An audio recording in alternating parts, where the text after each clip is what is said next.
자, 지난 밤새 미국 증시의 분위기를 생생하게 전해드리겠습니다. 이항영의 월가이드 시간이고요. MTN 이항영 전문위원 함께하겠습니다. 어서 오세요. 네, 안녕하세요. 네, 안녕하세요.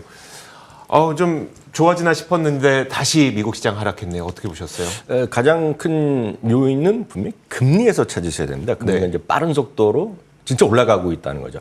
이번 주에 엊그저께도 한번 장중에 2.96, 95 갔었거든요. 네. 오늘도 또 그렇게 갔다 왔고요. 지금 현재도 제가 리얼타임 보니까 2.91 뭐 이렇게 가고 있거든요. 그러니까 금리가 올라가는 것이 처음부터 끝이다라고 일단 먼저 좀 이해하셔야 되겠습니다. 물론 오늘 주가가 이제 더 떨어진 것은 제롬 파월 의장의 한 연설도 있었고 그랬지만 실제로 새로운 내용은 별로 없었거든요. 네네. 그리고 또 굳이 따지자면 긍정적 부분도 뭐 없진 않았거든요. 그럼에도 불구하고 이렇게 내려가고 주가가 오늘 아침에 보신 분 아시겠지만 이제 한국 시간 밤이요. 네네. 미국 시간 아침 시간을 보면 상당히 많이 올라가면서 반등했거든요. 오늘 거의 보면 미끄럼틀 같이 내려갔습니다. 주가가 네. 3대 지수가 모두 내려가는 그런 걸 보인 것은 그만큼 뭔가 금리의 인상 이런 것들에 대한 실제 어떤 압박이 다방면에 좀 이루어지고 있고 물론 거기에는 제가 봤을 때는 넷플릭스가 큰 역할을 했다고 보고 있습니다. 네네. 넷플릭스가 결국은 하나의 큰 새로운 시장을 형성하면서 정말 우리로 보면 케이블 TV를 다 죽인 거거든요. 그쵸. 그걸 겪고 OTT라는 거를 새로운 어떤 시대를 열었던 건데 그거에 대한 뭔가 좀 신화가 깨지는 뭐 그런 느낌이죠. 그러다 보니 약간 다른 얘기부터 해드리면 이제 CNN 플러스라는 거 서비스를 한 달 전에 네네. 시작했는데 이거 보안이 좀 어려우니까 바로 한 달 만에 접겠다고 얘기했고 그 접는 그 모체가 바로 이번에 AT&T에서 분사하면서 같이 만든 워너브라더스 디스커버리라는 거거든요. 그게 이제 주가 오늘 또 급락하면서 네. 이런 것들이 전체 분위기를 약간 좀 냉랭하게 만들었다라는 표현이 저는 제가 봤을 때는 좀 적절하다고 보여지고 있습니다. 그래서 큰 틀에서 좀 말씀드렸고요. 11개 섹터가 다 내렸습니다. 그러니까 오늘은 뭐 구분할 것 없이 다 내렸고요. 막판까지 이제 필수 소비재가 플러스 보합까지였는데 결국 그것도 내려갔고요. 오늘 뭐 유가 이런 거 상관없이 뭐 에너지도 내리고 소재도 내리고 오늘 뭐 다 내린 그런 하루라고 일단 이해하시면 되겠습니다. 금리 좀 그래프 한번 보시겠습니다. 10년물 금리가 상승세를 계속 이어가면서 오늘도 2.95%였고 지금 제가 프린트를 할 때만 하더라도 한 40분 전에 2.8889였는데 지금 리얼타임도 2.9를 넘어서고 있거든요. 바로 이런 부분이 지금 시장에서의 어떤 주가를 어렵게 만드는 기본 중에 전 기본이라고 보고 있습니다. 이제 현지로 다가온 거라고 좀 보셔야 되겠고요. 제롬 파월 의장이 IMF의 글로벌 경제 포럼에 출석해서 발언을 몇 가지 했는데 뭐 여러 가지 게 있겠지만 제가 판단했을 때 좀 우리가 기억할 만한 것은 몇 개 있습니다. 인플레이션에 대해서 적극적으로 대처하기 위해서 좀 더 빠른 대응을 할 필요가 있다. 이건 일반적인 얘기죠. 교과서적인 얘기가 되겠고요. 5월 기준금리 50bp가 이제 테이블에 올라와 있을 수 있다는 것은 이제 원래 올린다는 얘기를 강력히 시사한다라고 보셔야 되겠습니다. 물론 이제 일부 질문이나 이런 걸 얘기를 통해서 3월에 인플레가 피크를 쳤다라는 시각이 분명히 있거든요. 그런 일부의 주장이 있는데 그에 대해서 자기도 그럴 수는 있다고 보고 있지만 확실한 건 모른다라는 정도로 얘기했고요.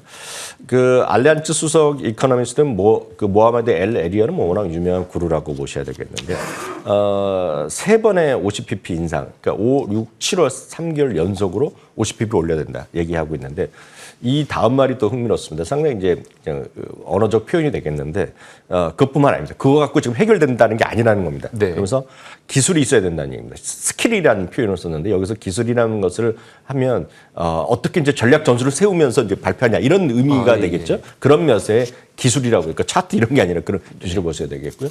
또 시간도 필요하겠고요. 그리고 거기다 세 번째 운도 있어야 된다는 겁니다. 운도 있어야지 지금 소프트 랜딩이 가능하다는 얘기죠. 결국 보면 지금 어렵다. 네네. 충격이 있을 수밖에 없다. 그런 의미로 이번에 얘기했다라고 이해하시면 되겠습니다. 물론 시장이 떨어지니까 이런 사람 말이 그럴듯하게 들리지만 네. 하여튼 이분은 뭐 계속해서 이런 톤을 유지했던 분이라고 이해하시면 되겠습니다. 유가가 반등했습니다. 그렇죠. 유가 반등에는 상관이 없이 오늘 다 떨어졌다라고 보셔야 되겠고요.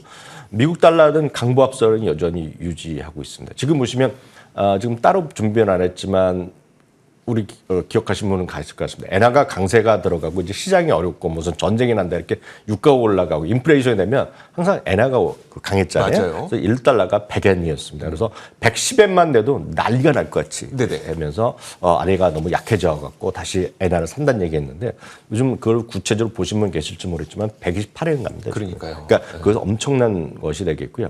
쉽게 해서 우리나라 이제 단위 공이 하나 다르지만요. 네네. 한국 돈이랑 엔화가 1대1입니다, 지금 1대1.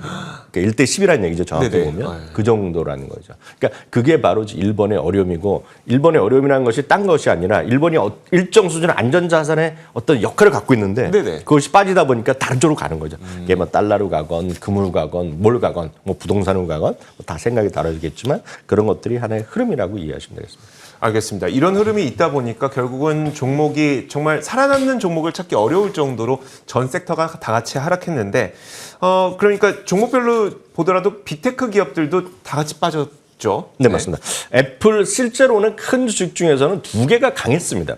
결국 막판까지 강하다가 결국 애플은 마이너스까지 흘러났고요. 네. 근데 테슬라도 이제 뭐 99에서 10% 올라가다 많이 주저앉았지만 두 개 외에는 뭐 다 약했다. 물론 자잘한 것들 오른 게 있고 오늘도 사상체 효과는 있지만 그런 거에서 많은 분들이 관심이 없는 겁니다. 애플이 0.4% 내렸고요.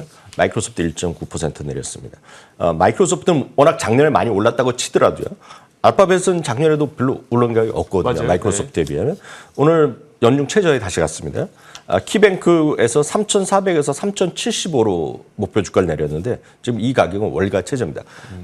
여전히 매수 의견을 갖고 있지만 이쪽에서 오는 목표 주가를 내린 것은 여러 가지 그 아이폰의 그 구글의 사업을 여러 사업을 모아서 이제 가격을 산정하기 마련인데 전체적으로 낮췄다고 보셔야 되겠고 또 하나 이제 인플레이션이라든가 경기 걱정 때문에 광고 시장에서의 성장률을 약간 둔화시켰거든요. 그런 것이 오히려 오늘 주가에 좀 어떤 하락 요인 그리고 목표 주가를 내린 그런 요인이 되겠습니다. 그러니까 인플레이션 때문에 광고주들이 예전만큼 광고를 많이 의뢰하지 못할 거다. 뭐 이런 논리 그런 논리라고 보셔야 되겠죠. 넷플릭스가 3.5% 떨어지면서 어제 35%에서 3.5%입니다. 우리나라에서도 제가 통계를 안 봤지만 많이 샀을 거라고 보고 있고요. 네네. 어제 오늘이요. 미국에서도 지금 개인 투자가 제일 많이 산 주식 중에 하나가 넷플릭스라고 얘기를 하고 있습니다. 근데 이제 넷플릭스는 어저께 충분히 말씀드렸는데 그 넷플릭스를 제가 말씀드린 것이 아니라 지금 많은 분들이 이제 특히 서학개미 분들이요. 2020년 이후에 팬데믹 이후에 이제 미국 주식 처음 하신 분들은 항상 꿈이 있습니다. 나도 제2의 테슬라를 찾을 수 있다. 그러니까 제2 테슬라 10배를 봤는데 마지막에 한 10개월 동안 10배 오른 것만 기억하죠. 그 전에 10년 동안 지지부진하고 부도가 난다 뭐 이런 얘기까지 했던 거는 모른 채 제2의 테슬라를 찾았거든요. 네. 근데 지금 어제 오늘 미국의 분위기 싹 바뀌었습니다. 뭘 찾냐면 제2의 넷플릭스를 찾습니다. 지금. 넷플릭스 찾는다는 의미가 뭐냐면 넷플릭스를 넷플릭스 같이 지금 꺼질 게 뭐 있느냐. 꺼질 만한 것들이 뭐 있겠느냐는 거죠. 그게 바로 지금 시장에 그게 맞다 틀리다를 떠나서 아니라 주식이 항상 심리이고 개인들의 심리잖아요. 네네. 늘 말씀드리지만 좋을 때는 좋은 것만 얘기가 많이 나옵니다. 내가 조금 나빠지면 나쁜 사람을 얘기를 많이 하는 사람이 나오는 거죠. 네. 그러니까 그런 것인데 오늘 큰 화두 중에 월가의 화두 중에 하나는 제2의 넷플릭스가 뭐냐. 조심해야 될 게 뭐냐. 그렇죠. 네. 그러니까 뭐 따져보면 그렇게 하다 보면 얘기할 사람들은 많아요. 그런 것들. 네네. 그러니까 그런 것들 하나의 분위기로 쫙 바뀌어 있다라고 보셔야 되겠습니다. 물론 오늘 밤에 무슨 일이 벌어져서 훅 돌아설지 아무도 모르지만 시장의 심리였다 오늘. 그게 이제 그걸 좀 기억하시면 좋겠고요. 모자이크 이런 거 엄청 좋다고 얘기하는 건데 이것도 오늘 많이 빠졌습니다. 이거 네. 비료 회사잖아요. 쉐브론 이거 뭘 잘못했습니까? 4.6% 떨어지는 게 시장이었고요. 온라인 테크놀로지 이거 물론 약간 PR이 높다고 하지만 그렇게 아주 높은 것도 아닙니다. 이건요. 그렇지만 이것도 많이 떨어졌고요. 매출그룹이 이제 작년 기준으로 보면 100배가 넘는 건데 지금 보면 30배면 그렇게 높지도 않거든요. 네네. 그럼 다 떨어지는 거다. 이거죠. 그러니까 오늘은 PR이 높은 것이 다 떨어졌다. 라고 일단 이해하시면 되겠습니다. 알겠습니다. 하지만 이런 가운데서도 뭐 흔치는 않았지만 반등했던 종목군들도 있었잖아요. 두 가지 종목군이라고 보셔야 되겠죠. 네. 첫 번째는 이제 계속 요즘 그나마 살아있는 리오프닝 네. 쪽인데요. 리오프닝은 많은 분들이 리오프닝을 저희가 뭐 월가우즈에서도 여러 번 말씀드렸지만 리오프닝 하면 여행으로만 생각하시는 분이 많은데 꼭 그렇지 않습니다. 여행 플러스 예를 들어서 경기 민감 이런 게 들어가기 때문에 또 한편에서 뉴코 이런 것 같은 철강회사 이런 것들이 들어갈 수가 있는데요. 일단 많은 분들의 생각에서는 여행인데요. 지금 잇따라서 어제 새벽에는 유나이티드 항공 그러니까 어저께 한국 시간 밤에 시작하기 전에 아메리칸 항공은 아주 적극적으로 얘기했거든요. 그러니까 9% 4%까지 올라갔습니다. 반면 메리앗은 오늘 좀 떨어졌는데요. 사실 전 세계 이제 관광협회가 있습니다. 네네. 관광협회가 어제 오늘 이번 주 어디서 행사를 하고 있냐면 필리핀 마닐라에서 지금 월드 포럼 이런 걸 네네. 하고 있는데 거기서 보면 내년까지 해갖고 2023년이 되면 이제 2019년에 팬데믹을 회복한다. 그 다음 말이 중요한데 그 다음부터 10년 동안 GDP 글로벌 GDP의 2배 내지 3배 고속 성장할 거라고 얘기했거든요. 그것도 아마 큰 화두가 되고 있다라고 일단 이해하시면 되겠고요. 그래서 앞서도 말씀드렸다시피 6호 이런 것들이 이제 오늘 다시 한번 올라가면서 사상 초과 같습니다. 다음에는 이제 최근에 뭐 IBM도 마찬가지지만 또 하나의 주식은 뭐가 올라가느냐? 쉽게 얘기해서 지겨운 주식. 따분한 주식 이런 네네. 것들이 옵니다. 그래서 영어로 표현하면 boring stock이라는 표현이 요즘 많이 쓰고 있거든요. 네네. 딱 그런 것들입니다. 몬스터 베버리지, 코카콜라가 대주주로 들어와 있는데요. 몬스터 베버리는 여러분들 많이 아시잖아요. 그렇죠. 네. 몬스터 베버리지 오늘도 1.7% 올라가면서 이제 코카콜라를 쫓아가는 모습이 되겠고요. 이게 케찹이 뭐가 오를 게 뭐 있겠습니까 지금?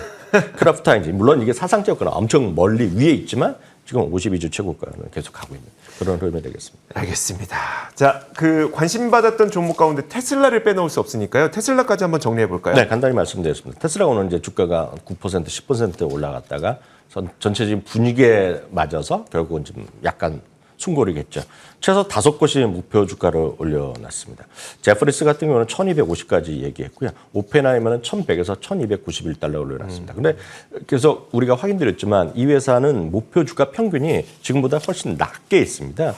물론 올라갔습니다만 목표 주가 평균은 927에서 954로 올렸지만 여전히 현재 가격보다 아래에 있겠고요. 매수 의견이 15명, 중립은 7명, 매도 의견 8명이기 때문에 전체적인 중립 의견은 여전히 갖고 있다라고 보셔야 되겠습니다. 다만 오늘 흥미로운 어떤 포인트, 그 커멘트 중에서는 파이퍼 샌들러는 반드시 갖고 와야 되는 주식이라는 표현까지 썼고요. 베어는 핵심 주식이다. 뭐 이런 표현까지 썼으니까 관심 갖고 있는 분들은 뭐 여러 가지 많이 들으셨을 것 같습니다. 네네.